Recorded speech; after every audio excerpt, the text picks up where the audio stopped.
नमस्कार, living India news देख रहे हैं आप और मैं हूं आपके साथ गौरव। देश में लोकसभा चुनाव चल रहे हैं और 1 जून को 7वें चरण के लिए मतदान होना है। वहीं हरियाणा की सभी 10 लोकसभा सीटों पर छठे चरण में 25 मई को वोटिंग हो चुकी है और 4 जून को मतगणना के बाद नतीजे घोषित किए जाएंगे। लेकिन उससे पहले पार्टियों ने अपना गुणा भाग करना शुरू कर दिया है और अब अलग अलग पार्टियों की इंटरनल रिपोर्ट्स भी सामने आ गई हैं। उसके बारे में भी आपको बताएंगे और अंत में आपको ये भी बताएंगे कि पार्टियां किन सीटों पर अपनी जीत पक्की समझ रही हैं और किन सीटों पर पार्टियां अपने आप को कमजोर मानकर चल रही हैं। सबसे पहले बात कांग्रेस की करते हैं। कांग्रेस 4 सीटों पर अपने आप को मजबूत मान रही है, यानी इन 4 सीटों पर कांग्रेस अपनी जीत पक्की मानकर चल रही है। वहीं 3 सीटें ऐसी भी हैं जहां कांग्रेस ने कड़ी टक्कर की बात मानी है। बीजेपी के साथ कड़ी टक्कर इन सीटों पर कांग्रेस ने मान ली है। 2 सीटें ऐसी भी हैं जहां पर कांग्रेस अपने आप को पीछे समझ रही है और कांग्रेस को ये लगता है कि यहां जीत बेहद मुश्किल होगी। वहीं उसके साथ ही कुरुक्षेत्र लोकसभा सीट एकमात्र ऐसी सीट है जहां इस समय त्रिकोणीय मुकाबला देखने को मिल रहा है। सबसे पहले बात करेंगे सिरसा लोकसभा सीट की। बता दें कि सिरसा लोकसभा सीट से कांग्रेस की ओर से कुमारी सैलजा मैदान में है, वहीं बीजेपी की ओर से अशोक तंवर उनके सामने चुनाव लड़ रहे हैं। आपको बता दें कि इस सीट पर कांग्रेस अपनी जीत इस कहीं ना कहीं पक्की मानकर चल रही है। उसकी कई वजह हैं। सबसे बड़ी वजह यह कि कुमारी सैलजा पार्टी का बेहद पुराना नाम है। आपको बता दें कि कुमारी सैलजा के पिता भी सिरसा में बड़े नेता रहे हैं और खुद कुमारी सैलजा भी 2 बार सिरसा से सांसद चुनी जा चुकी हैं।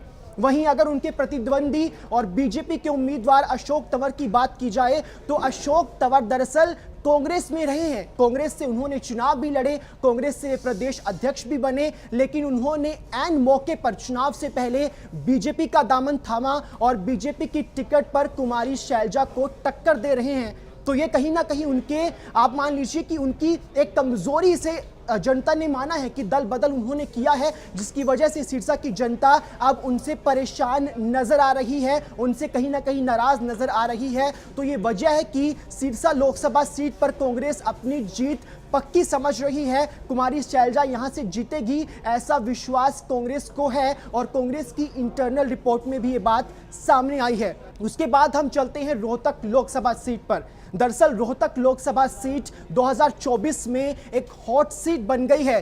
2024 के चुनाव की अगर बात की जाए तो 2019 जैसे समीकरण यहां नजर आए, क्योंकि कांग्रेस की ओर से दीपेंद्र हुड्डा चुनावी मैदान में हैं, तो वहीं उन्हें टक्कर देने के लिए मौजूदा सांसद अरविंद शर्मा बीजेपी की टिकट पर चुनाव लड़ रहे हैं।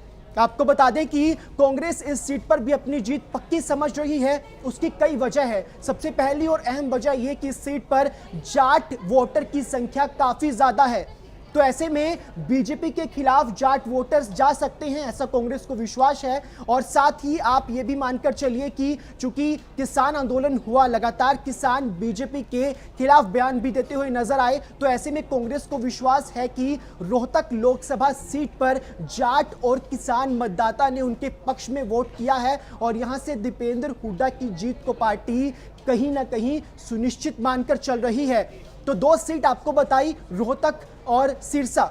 इसके बाद आगे बढ़ते हैं और बात करेंगे सोनीपत लोकसभा सीट की। ये वो लोकसभा सीट है जहां 2019 में भूपेंद्र हुड्डा ने चुनाव लड़ा था, लेकिन वे बीजेपी के सामने हार गए थे। बता दें कि इस बार यहां से बीजेपी की ओर से मोहनलाल बडोली जो कि विधायक हैं बीजेपी के, उन्हें चुनावी मैदान में उतारा गया है। तो वहीं कांग्रेस की ओर से सतपाल ब्रह्मचारी चुनावी मैदान में हैं।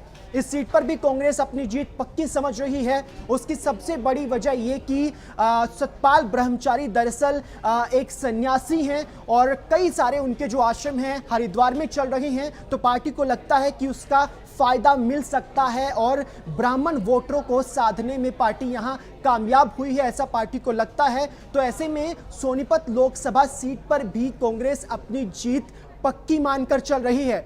उसी के साथ चौथी सीट भिवानी महेंद्रगढ़ लोकसभा सीट। दरअसल इस लोकसभा सीट पर शुरुआत में ऐसा लगा था कि कांग्रेस को नुकसान हो सकता है, क्योंकि यहां से श्रुति चौधरी का टिकट काटकर रावदान सिंह को मैदान में उतारा गया था। और दूसरी ओर अगर बात की जाए बीजेपी की, तो उनकी ओर से मौजूदा सांसद धर्मवीर सिंह यहां से चुनाव लड़ रहे हैं। तो यहां भी कांग्रेस को लगता है कि उनकी जीत पक्की है। उसके कई वजह हैं और सबसे अहम और बड़ी वजह जो रोहतक लोकसभा सीट में भी देखने को मिली वो है जाट, और कहीं ना कहीं आप मानकर चलिए किसानों में जो नाराजगी है वो कॉन्फिडेंस देता है कांग्रेस को कि यहां से उनकी जीत हो सकती है। और अब बात करेंगे उन सीटों की जहां कांग्रेस को कड़ी टक्कर दिखाई दे रही है। उनमें सबसे पहले और महत्वपूर्ण सीट है अंबाला लोकसभा सीट। यहां से कांग्रेस की ओर से वरुण चौधरी चुनावी मैदान में हैं। आपको बता दें कि वरुण चौधरी दरअसल अंबाला लोकसभा की मुलाना विधानसभा से मौजूदा विधायक हैं और ग्रामीण जो क्षेत्र हैं वहां उनकी अच्छी पहुंच है, ग्रामीण क्षेत्रों के वोटरों में उनकी अच्छी पकड़ है। तो ऐसे में पार्टी को लगता है कि ग्रामीण वोटों के सहारे इस बार अंबाला लोकसभा सीट पर वे बीजेपी की बंतो कटारिया को टक्कर दे रहे हैं और इस सीट पर कांग्रेस ने कड़ी टक्कर मानी है। यानी कांग्रेस ने यह माना है कि बीजेपी की बंतो कटारिया और उनके उम्मीदवार के बीच यहां कड़ी टक्कर है और यहां कुछ भी हो सकता है, क्योंकि कहीं ना कहीं 4 जून को ही नतीजे जब आएंगे उसके बाद ही साफ हो पाएगा। इसके साथ अब आगे बढ़े तो आपको बताते हैं कि हिसार लोकसभा सीट पर भी कांग्रेस ने कड़ी टक्कर मानी है। बता दें कि कांग्रेस की ओर से हिसार से जयप्रकाश जेपी चुनावी मैदान में हैं। तो वहीं अगर बात की जाए बीजेपी की, तो बीजेपी की ओर से रणजीत चौटाला यहां चुनावी मैदान में हैं। दरअसल रणजीत चौटाला रानिया से निर्दलीय विधायक थे और चुनाव से ठीक पहले उन्होंने इस्तीफा दिया, उसके बाद बीजेपी ज्वाइन की और बीजेपी की टिकट पर हिसार से चुनाव लड़ रहे हैं। तो यहां भी पार्टी को लगता है कांग्रेस को की टक्कर जो है वो कड़ी रहने वाली है।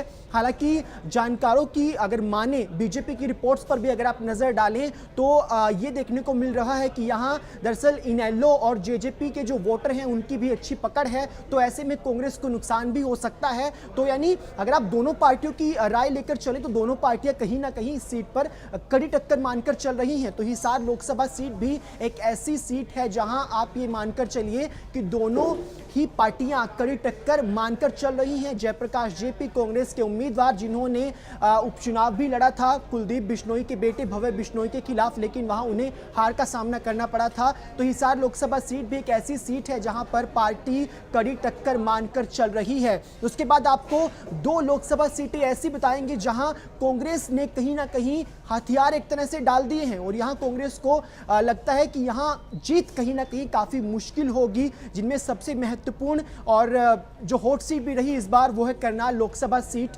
यहां से दरअसल कांग्रेस की ओर से दिव्यांशु बुद्धि राजा चुनावी मैदान में हैं और आपको बता दें कि दिव्यांशु बुद्धि राजा एक नए चेहरे हैं, यूथ कांग्रेस के अध्यक्ष भी रहे हैं, लेकिन चुनाव लड़ने का अनुभव उन्हें नहीं है। और अगर उनकी टक्कर में आप बात की जाए तो प्रदेश के 9.5 साल तक मुख्यमंत्री रहे मनोहर लाल खट्टर चुनावी मैदान में हैं, जिन्होंने 2 कार्यकाल तक प्रदेश में मुख्यमंत्री के पद पर कार्य किया। कई चुनाव उन्होंने लड़े, संघ के साथ भी लंबे समय तक कार्य किया। तो उनका चुनावी जो अनुभव है वो काफ़ी ज़्यादा है दिव्यांशु बुद्धि राजा के मुकाबले। और दूसरी महत्वपूर्ण जो बात आपको बताएं कि दरअसल करनाल लोकसभा सीट के पुराने आंकड़ों पर अगर आप नजर डालें तो 2019 के आंकड़े बेहद बीजेपी के पक्ष वाले आंकड़े थे, क्योंकि देश की दूसरी बड़ी जीत करनाल लोकसभा में हुई थी। संजय भाटिया ने करीब 6 लाख वोटों के अंतर से यहां जीत दर्ज की थी। तो ऐसे में करनाल लोकसभा सीट को लेकर बीजेपी काफी कॉन्फिडेंट है। तो वहीं कांग्रेस इसे लेकर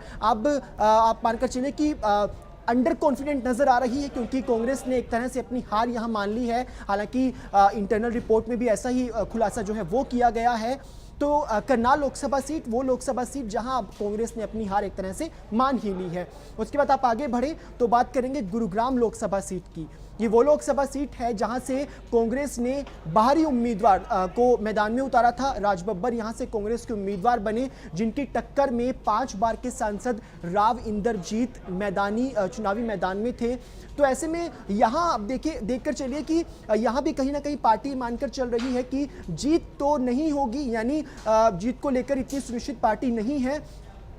कारण कई हैं। सबसे बड़ा कारण और सबसे महत्वपूर्ण कारण ये कि राज बब्बर जो कि एक बाहरी उम्मीदवार हैं, उन्हें लेकर भी बीजेपी ने लगातार ये मुद्दा उठाया कि बाहरी उम्मीदवार को लाया गया है। और साथ ही आपको ये भी बता दें कि दूसरी ओर राव इंद्रजीत सिंह है जो 5 बार सांसद रह चुके हैं और उनकी अच्छी पकड़ है गुरुग्राम लोकसभा क्षेत्र में। तो यहाँ पर जो है कहीं ना कहीं बीजेपी अपनी जीत सुनिश्चित मानकर चल रही है। और उसके बाद बात करेंगे कुरुक्षेत्र लोकसभा सीट की।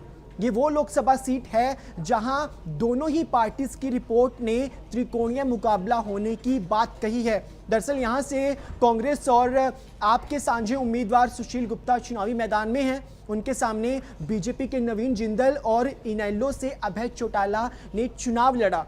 बता दें कि इस पार्टी पर तीनों ही कैंडिडेट काफ़ी मजबूत हैं, तीनों का अपना अपना वोट बैंक है। और साथ ही इनेलो की अगर बात की जाए तो किसान नेता ने भी उन्हें समर्थन दिया है। तो ऐसे में दोनों ही पार्टियां ये मानकर चल रही हैं कि इस सीट पर मुकाबला दरअसल त्रिकोणीय रह सकता है और इस सीट पर कुछ भी हो सकता है।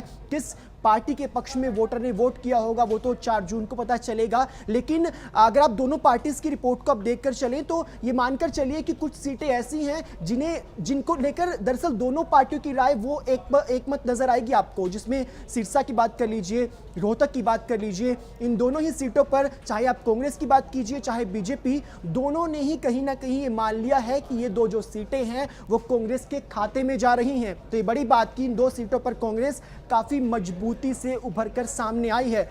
उसके साथ ही दोनों पार्टीज की रिपोर्ट की जैसे हम बात कर रहे हैं तो करनाल और गुरुग्राम ये 2 लोकसभा सीटें ऐसी हैं जिस पर दोनों पार्टीज ने ये मान लिया है दरअसल कि यहाँ कांग्रेस के उम्मीदवार काफ़ी कमज़ोर रहे हैं और बीजेपी के उम्मीदवार यहाँ काफ़ी मजबूत निकलकर सामने आए हैं। हालांकि 2024 के इस रण में कौन बाजी मारता है, क्या बीजेपी क्लीन स्वीप करने में एक बार फिर से कामयाब रहती है या फिर इस बार कांग्रेस अपनी खोई हुई सीटों को हासिल कर पाएगी, ये देखने वाली बात होगी। और 2024 के इस रण में क्या रहता है वो 4 जून को साफ हो जाएगा। 4 जून को जब नतीजे घोषित होंगे तब पता चल जाएगा कि जनता ने किसे प्यार दिया है और जनता ने किसके पक्ष में वोट किया है। तो 4 जून का इंतजार करेंगे और 4 जून को देखना होगा कि पार्टी की जो इंटरनल रिपोर्ट्स रहती हैं और जो नतीजे फाइनल रहेंगे उनमें कितना अंतर रहता है, कितनी समानताएं रहती हैं, वो 4 जून को जब नतीजे घोषित होंगे मतगणना के बाद तभी पता चल पाएगा।